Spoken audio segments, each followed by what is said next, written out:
Hi all, welcome to my channel. 69 BPSC जो कि 30 सितंबर को होना है, उसमें महज 2 मंथ बाकी है। सो बेटर जो है स्ट्रैटेजी हम ये अपना सकते हैं कि मैक्सिमम प्रैक्टिस सेट बनाते हैं। सो आज मैं जो अपना सेट नंबर 12 है ये मैं प्रैक्टिस करूँगा आपके साथ। So let's without any wasting let's begin this set. इसमें टोटल आपको पता है 150 क्वेश्चंस होते हैं। सो हम लोग इसको टोटल 4 पार्ट में करने की कोशिश करेंगे। ये फर्स्ट पार्ट का वीडियो है जो मैं शूट कर रहा हूँ आपके साथ। आइए मेरे साथ आप रिवाइज कर सकते हैं। Question number 1. In which country is Taklamakan Desert situated? Option R Kazakhstan, Turkmenistan, Uzbekistan, China. So correct answer है हमारा China. Question number 2. Which strait connects the Red Sea and the Indian Ocean? Option A Bab el Mandeb. 2 Hormuz. 3 Bosphorus. 4 Malacca. So हमारा correct option होगा number 1 Bab e Mandeb. Question 3. Where is the 90 East Ridge situated? Pacific Ocean, Indian Ocean, Atlantic Ocean and Arctic Ocean. So जो हमारा correct option होगा वो होगा option 2 Indian Ocean. Question number 4. Which of the following is not a capital city? Canberra, Wellington, Sydney, Riyadh. So Canberra आपको पता है Australia का capital है, वेलिंगटन न्यूजीलैंड की कैपिटल है, रियाद सऊदी अरेबिया का कैपिटल है। सो सिडनी जो है वो कैपिटल नहीं एक शहर है। सो हमारा करेक्ट ऑप्शन होगा question number option 2। Question number 5. The highest coal producing country in the world is. So सबसे ज़्यादा कोल प्रोड्यूस कौन करता है? इंडिया, यूएसए, चाइना या रशिया? हम कह सकते हैं सबसे ज़्यादा कोल जो है चाइना प्रोड्यूस करता है। उसके बाद कौन सी कंट्री प्रोड्यूस करता है? चाइना के बाद ऑस्ट्रेलिया करता है। So next question is question 6. Folding is the result of option 1 epeirogenetic force, 2 Coriolis force, 3 orogenetic force, 4 exogenetic force. So हमारा करेक्ट ऑप्शन होगा option 3 orogenetic force. Question number 7. Amritsar and Shimla are almost on the same latitude but their climatic difference is due to 1. The difference is in their altitudes, their distance from the sea, snowfall in Shimla, pollution in Amritsar. So हमारा correct option होगा option 1 the difference in their altitude. Obvious सी बात है, altitude अगर ज़्यादा है तो वहाँ पे ठंड ज़्यादा पड़ेगी।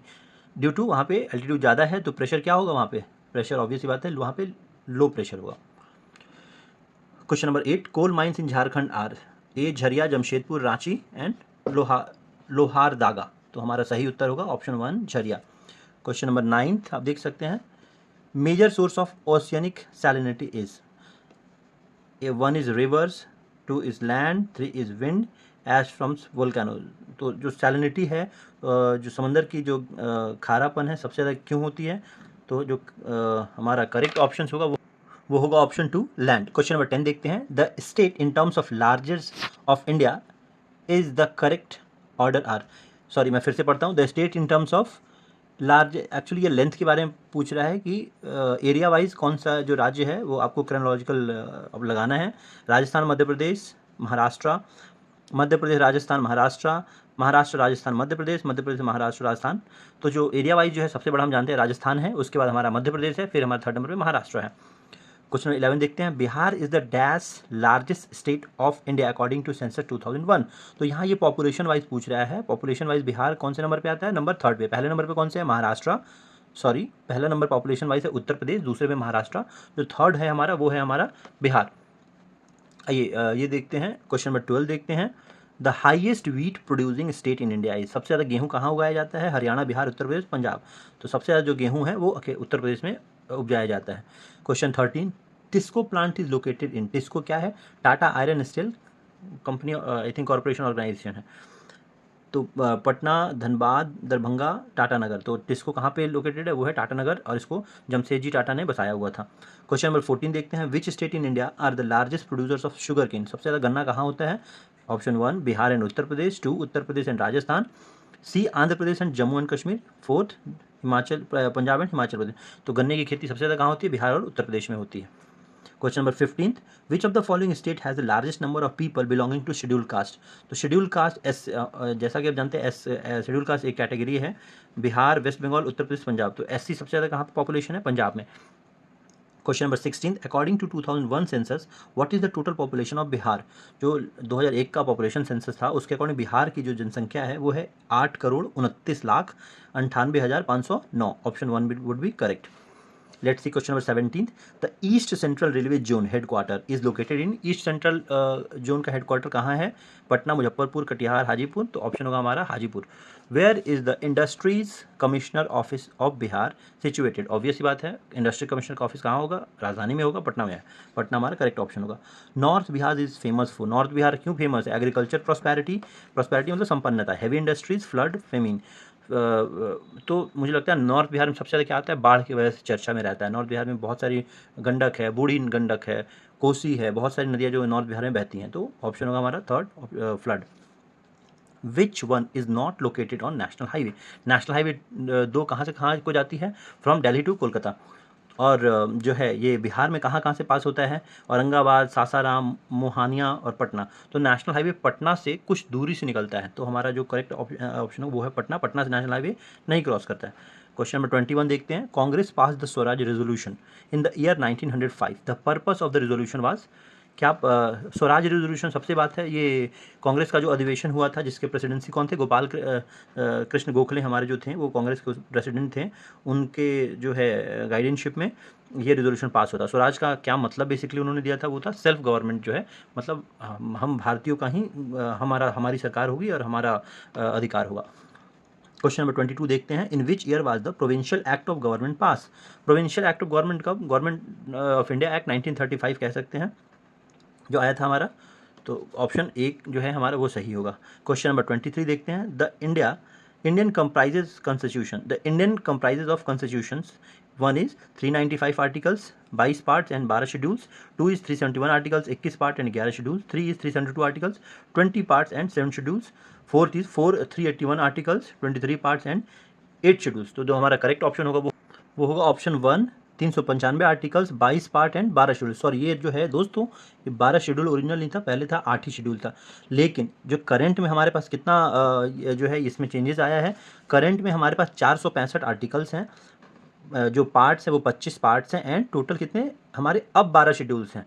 ठीक है, तो हमारा जो ये ओरिजिनल संविधान में 395 आर्टिकल्स, 22 पार्ट एंड 8 शेड्यूल्स थे। आइए क्वेश्चन नंबर 24 देखते हैं। The Rajya Sabha consist of, Rajya Sabha का कंपोजिशन क्या है?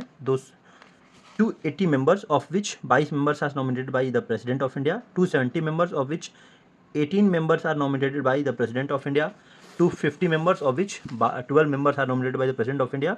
Fourth is 252 members of which 12 members are nominated by the President of India. तो हमारा जो सही ऑप्शन होगा वो होगा option 3।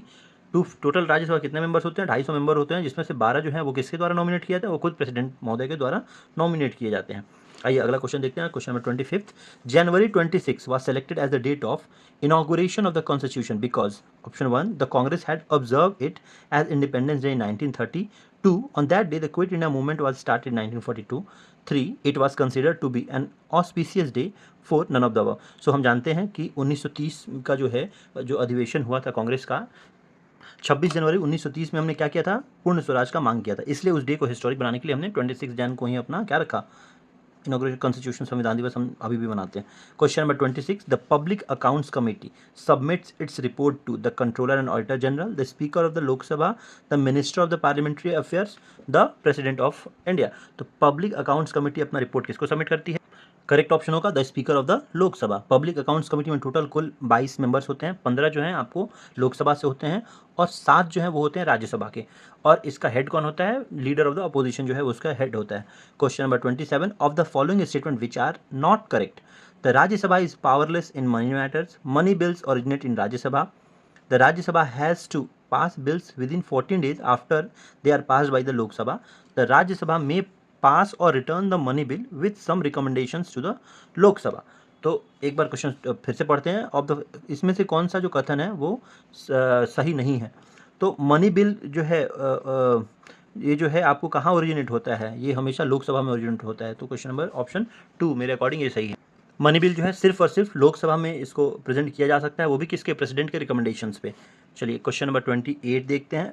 Which of the following rights conferred by constitution of India is also available to non citizens? Non citizens को भी जो ऐसा राइट जो नॉन सिटीजन्स को भी अवेलेबल है, क्या?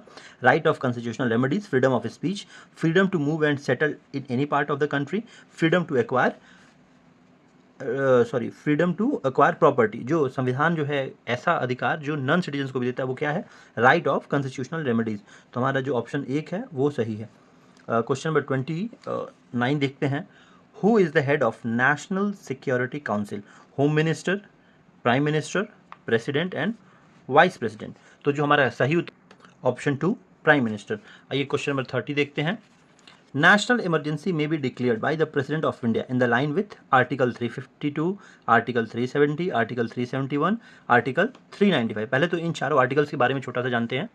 तो दोस्तों जो आर्टिकल 352 है, 352 बेसिकली क्या है? ये जो है अगर बाहर से कभी हमारे कोई दुश्मन हमें आक्रमण करता है, ये हम तब इम्पोज करते हैं basically in case of war.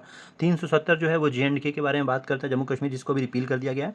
371 के अंदर महाराष्ट्र और गुजरात के अंतर्गत कुछ विदर्भा हो गया, सौराष्ट्र हो गया, उसमें कुछ स्पेशल राइट्स उनके लिए पहले छूट था, उसके बारे में बात करता है। आर्टिकल 395 क्या है? ये बेसिकली जो इंडिपेंडेंस से पहले जो भी एक्ट्स आए थे, जैसे हमारा आया था एक 1935 में एक्ट आया था जो कॉन्स्टिट्यूशन बनाने के लिए आया था, और एक इंडियन इंडिपेंडेंट एक्ट 1947 में, ये जो 2 एक्ट आए थे उनके बारे में बात करता है, जिसको अब रिपील कर दिया गया है। क्वेश्चन नंबर 31 देखते हैं।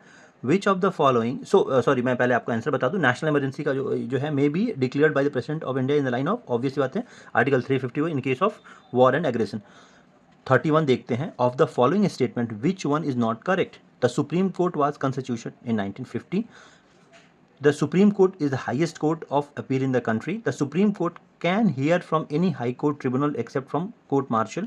The Supreme Court can hear from any high court oblique tribunal as well as from court martial। तो इनमें से ये चारों स्टेटमेंट में कौन सा सही नहीं है, नॉट करेक्ट की बात करता है? हमारा जो करेक्ट ऑप्शन होगा वो होगा option number 4। The supreme court can hear from any high court tribunal as well as from court martial. तो ये ऑप्शन इसलिए गलत है क्योंकि कोर्ट मार्शल के केसेस में सुप्रीम कोर्ट डिसीजन नहीं दे सकता है, ये स्पेशली आर्मी कोर्ट्स वगैरह ही इसको डील करते हैं। क्वेश्चन नंबर 32 देखते हैं। Who is the constitutional head of the state government? State government का कॉन्स्टिट्यूशनल हेड कौन होता है? Chief minister, governor, speaker, high court जजेस। तो state constitutional head of state government जो है वो हमारा करेक्ट ऑप्शन है, वो होगा ऑप्शन 2 गवर्नर। जैसे कि अगर हम कंट्री की बात करें तो कॉन्स्टिट्यूशनल हेड राष्ट्र का कौन होता है? प्रेसिडेंट होता है। सिमिलरली स्टेट में कौन होता है? वो होता है governor.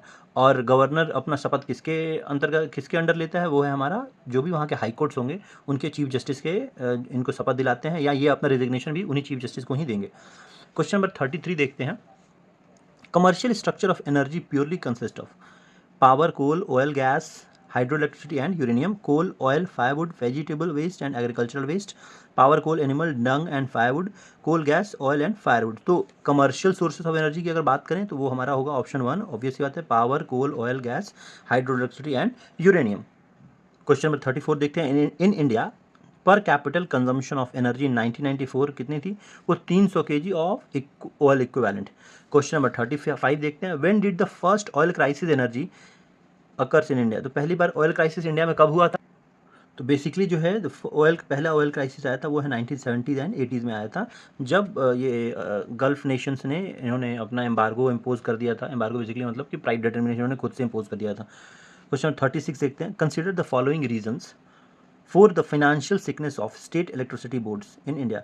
Cell of power to agriculture and domestic consumers below the cost of production, transmission and distribution losses are very high, lack of commercial autonomy of state electricity boards, the state government has implemented social subsidy policies through state electricity board। इसमें से कौन सा option जो है 1 है 1 2 3, 2 है 1 2 3 4, 3 है 1 3 4, 4th है 2 3 एंड 5th। तो करेक्ट ऑप्शन चूज करेंगे वो होगा ऑप्शन 2, 1 2 3 एंड 4। तो बेसिकली जो रीज़न है फिनंशियल सिकनेस, क्यों हमारे स्टेट इलेक्ट्रिसिटी बोर्ड्स जो हैं इनकी फिनंशियल जो है कंडीशंस अच्छी नहीं है। पहला जो है sale of the power for agriculture and domestic consumers below the cost of production, जितने का पैदावार है उससे कम में बिजली बेची जाती थी पहले, अब तो ये हालत सुधर गया है। Transmission and distribution losses are very high, जो बिजली जहाँ से पैदा की जा रही है वहाँ से जहाँ जहाँ ये सप्लाई हो रही है उस बीच में काफ़ी बिजली का लॉस होता है। लैक ऑफ कमर्शियल ऑटोनॉमी नहीं है स्टेट इलेक्ट्रिसिटी बोर्ड्स को, गवर्नमेंट और बहुत सारा रेड टेपिज्म इसमें पाया जाता है। State government have implemented the social subsidy policies through state electricity board. State government ने कुछ इनिशिएटिव जो है ये पब्लिक को सुविधा देने के लिए इन्होंने कुछ सब्सिडी दिया है। सब्सिडी में ऑब्वियस ही बात है ये बोर्ड को तो लॉस ही होगा, पब्लिक को भले इससे फायदा हो, इसलिए हमारा जो करेक्ट ऑप्शन है ऑप्शन 2, 1 2 3 एंड 4। क्वेश्चन नंबर 37 देखते हैं। Which type of economy does India have, हमारे पास कौन सा टाइप ऑफ इकोनॉमी है, सोशलिस्ट है, मिक्स्ड है, गांधीयन है, फ्री। तो हम लोग जो है अभी सोशलिस्ट इकोनॉमी में चल रहे हैं। सॉरी, मैं इसको करेक्ट करना चाहूँगा, सोशलिस्ट इकोनॉमी हमारा कंसेप्ट जरूर है, बट हमारी जो इकोनॉमी है वो है अभी mixed economy. Socialist economy basically जो है, हम जब इंडिपेंडेंस हुए थे टुवर्ड सोसाइटी, जब हमारे पास उस समय यही था कि बाहर से किसी कंपनी को आने देना नहीं है, बट 1991 के जो एलपीजी का जो मूवमेंट हुआ, उसके बाद जो है हमारा इकोनॉमी कैसा कह सकते हैं, प्राइवेट और पब्लिक का मिलाकर है, तो मिक्स्ड इकोनॉमी हमारा करेक्ट ऑप्शन होगा। क्वेश्चन 38 देखते हैं, when was the speed post service launch by Indian postal department as competition to the courier service. तो स्पीड पोस्ट सर्विस कब लाया गया था भारत में? कुरियर सर्विसेज के अगेंस्ट में स्पीड पोस्ट लाया गया था, वो लाया गया था 1986 में। और मैं आपको दोस्तों बता दूं, इंडिया जो है फिलहाल वर्ल्ड में सबसे बड़ा इसका पोस्टल नेटवर्क है। क्वेश्चन 39 देखते हैं, we witness the first telephone India in the year. First telephone Bharat में कब आया था? थोड़ा सा इस ऑप्शंस में एरर है, बेसिकली जो है ये होना चाहिए 1881 में अंग्रेजों ने भारत में लैंडलाइन टेलीफोन का यूज़ करना शुरू किया था, नॉन कमर्शियल यूज़ में ही। फिर एट द कह सकते हैं 20th century, at the beginning of 20th century जो है हमारा फ़ोन काफ़ी रिवोल्यूशनाइज हुआ। क्वेश्चन 40 देखते हैं, consider the following problems being faced by the Indian coal industry. Indian coal industry द्वारा क्या क्या प्रॉब्लम फेस किया जाता है? First is poor quality of coal and bottleneck in the coal movement. 2 is low utilization capacity of the washeries. 3 is growing dependence on import of coking coal. 4th is administered prices.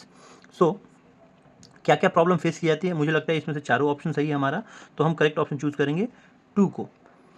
सो दोस्तों basically जो है ये जो set 12 है, ये 150 question free का इसमें है। अभी हमारा हमने सेट 12 का फर्स्ट पार्ट किया है, रिमेनिंग हमारा 3 पार्ट और है, वो हम अभी कंटिन्यू करेंगे नेक्स्ट सेशन में। उसके तब तक के लिए थैंक यू।